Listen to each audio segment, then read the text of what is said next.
man. La Gabidou. Et yo musique. On va câlin. Notre point de la non. Bobo. Nati bobo nati leo anyotio yeah. Bobo.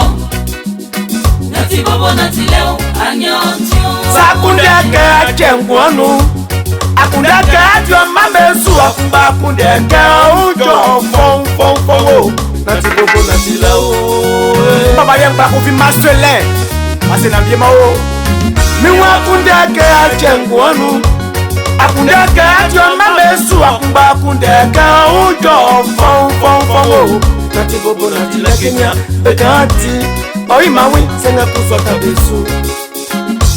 Bobo Nati bobo nati leo.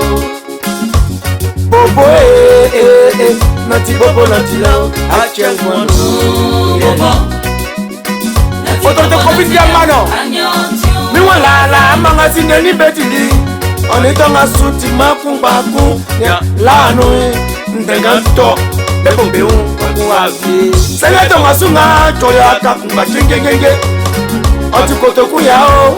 Bese na slapa numa osi. Olha ngale sans visualo. Kaza be kwa procès.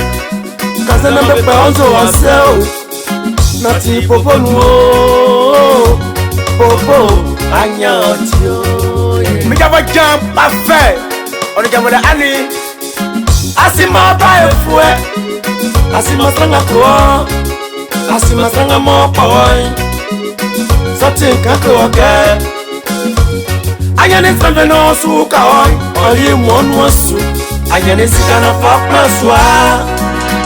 Oli mon wasu. Ayane sikana tutorontoi.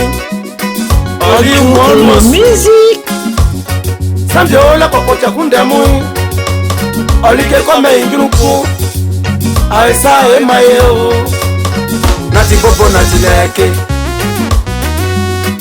Chirifi toujours. Beka oi mawi osubanti sene kusote masuke.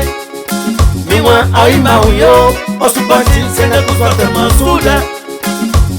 Bobo nati bobo nati leo anya otio. Bobo. Nati bobo nati leo anyotio. Namle wola tika kanga kwesa. Yukumba kayuno pesi. O akunda kuo. Nya okusonga zwa. Okokao, okaonde, asasi joni wapanye yo. Bobo, nati bobo nati leo, achengwanu. Bobo.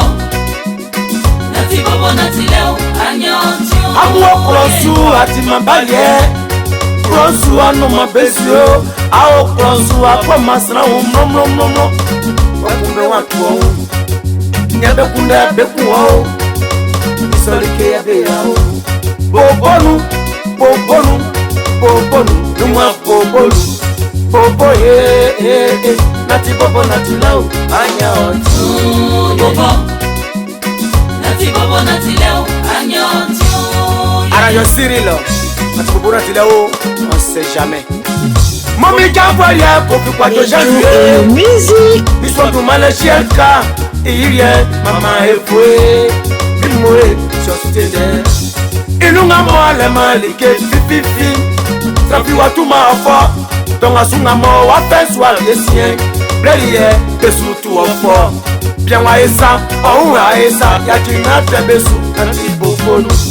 Bobo, bobo bobo, nati bobonu. Sa soin, wafenyo bel.